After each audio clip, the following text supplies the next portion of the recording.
So yesterday we had a very interesting question posed to us by one of our Facebook followers.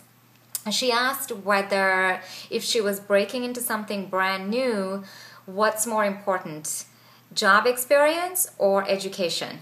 So in other words, if you are switching into something new and you have neither, what's the most important thing? Should you get some on-the-job real world experience, or should you opt for going and getting some formal training, getting a certificate, going to night school, maybe even full-time program, an evening program, something like that? So great question, because this is really a situation that most people who want to make a career change are in. And I hesitate to pick one or the other without knowing more, without having some context. I mean, I would say a lot depends on the actual specifics of the situation and the circumstances of the person. There can be a lot of variation. It really depends on, what you're switching out of, what you're switching into, whether it's what we call a single switch or is it a double switch. A lot of different factors. But if you were to force me to choose between these two, I would err on the side of experience. Okay, so that is not to take away from how important a formal training is, especially when you're trying to get a new skill set. Having a formalized way of acquiring that skill set can be very, very important. But having said that, I think I would go with experience as a more immediate need. And so let me say a little bit more about that. Imagine that once you've broken into this, at some point you have to go in front of the employer in the new industry, and you have to convincingly make your case that you have the skill set, that you're able to do this new job, to function in this new role.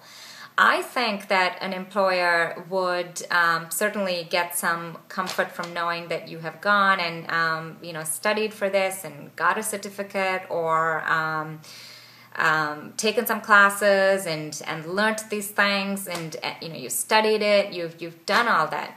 But I think the bigger comfort will come from knowing that you've actually done the work, and that you've already been doing the work for a while, and that you have been able to have impact, that you have achieved certain results, right? So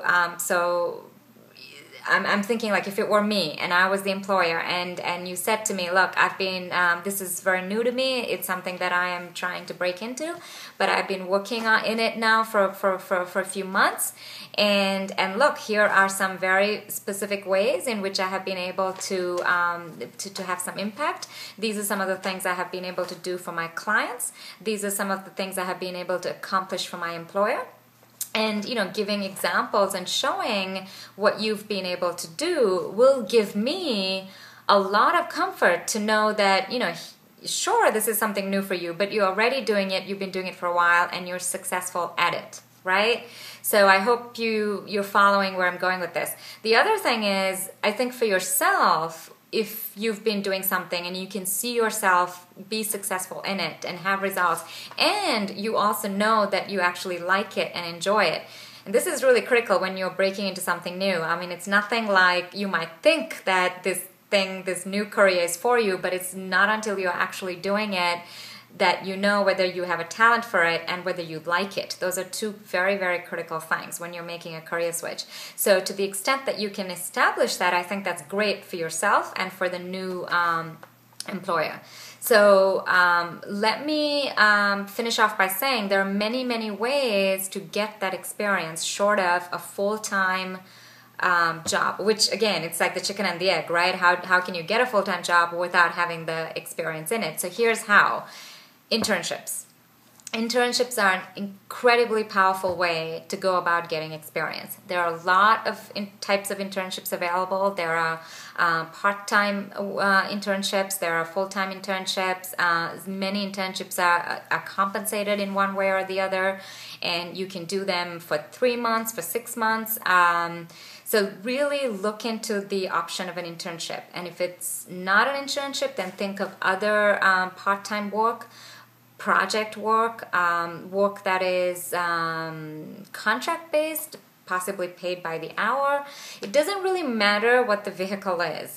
The key point here is that you gain experience in this new thing, right? So just forget for a moment about what it's called, whether it's called a job or whether it's called an internship, whatever it is. The goal here is to get the experience. Okay, so keep that in mind, and try to figure out a way of doing that, regardless of the timing of it or what it's called.